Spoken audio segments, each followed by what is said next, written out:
نے ہمارا راز فاش کیا ہے، کتنی بڑی بات ہے۔ قرآن مجید کی سورہ ممتحنہ اس وقت نازل ہوئی تھی جب یہ واقعہ ہوا تھا۔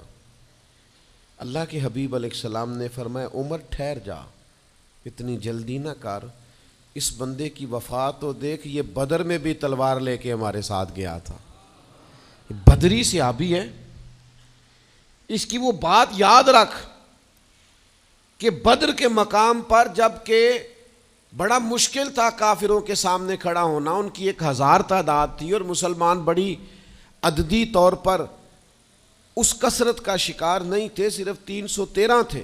اس موقع پر ان کے ساتھ کھڑا ہونا کوئی آسان نہیں تھا، لیکن یہ پھر بھی ہمارے ساتھ گئے تھے۔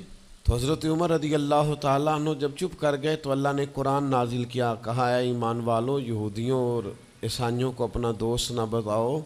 تو حضور فرمانے لگے دیکھ لو عمر، اللہ نے اسے مومن کہہ کے پکارا ہے، اللہ نے بھی اسے۔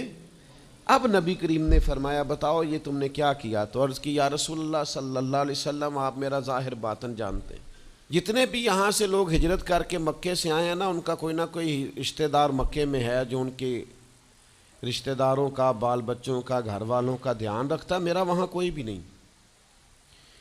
اور مجھے پتا تھا آپ نے حملے کا ارادہ کر لیا ہے تو انشاءاللہ کامیابی اللہ نے مسلمانوں کو ہی دینی ہے، وہ کر کچھ نہیں سکتے۔ میں ان پر ایک احسان کرنا چاہتا تھا تاکہ وہ میرے بچوں کا اور میرے پیچھے گھر والوں کا تھوڑا خیال رکھیں، اتنی سی میری خواہش تھی۔ میرے نبی کریم نے ان کا عذر قبول کر لیا، فرمایا ٹھیک ہے، آپ جو کہہ رہے ہیں بات ایسے ہی ہے، آپ کو اسلام کو نقصان نہیں پہنچانا چاہتے، آپ یہ چاہتے تھے کہ کوئی ایک نیکی ان پہ کر دی جائے تاکہ وہ آپ کے، تو اتنی بڑی بظاہر بات تھی لیکن حضور نے قبول کر لی۔ معنی کیا ہے کہ دوستوں کی پچھلی نیکیاں بھی یاد رکھنی چاہیے، ان کی پچھلی بھی خوبیوں اور پچھلے بھی معاملات کو تھوڑا یاد رکھنا چاہیے۔ ہم کیا کرتے ہیں؟ ہم کہتے ہیں جی اب وہ یہ نہیں کر رہا، بھئی تب کر رہا تھا نا، تو تب کی یاد کر لو، تب کی یاد رکھ لو، اس وقت کی آپ خیال کر لیں۔ ہم کیا کرتے ہیں؟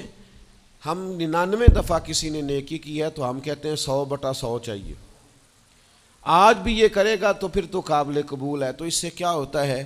اس سے تکلف پیدا ہوتا ہے، ایک آدمی روز کیسے نیکی کر سکتا ہے؟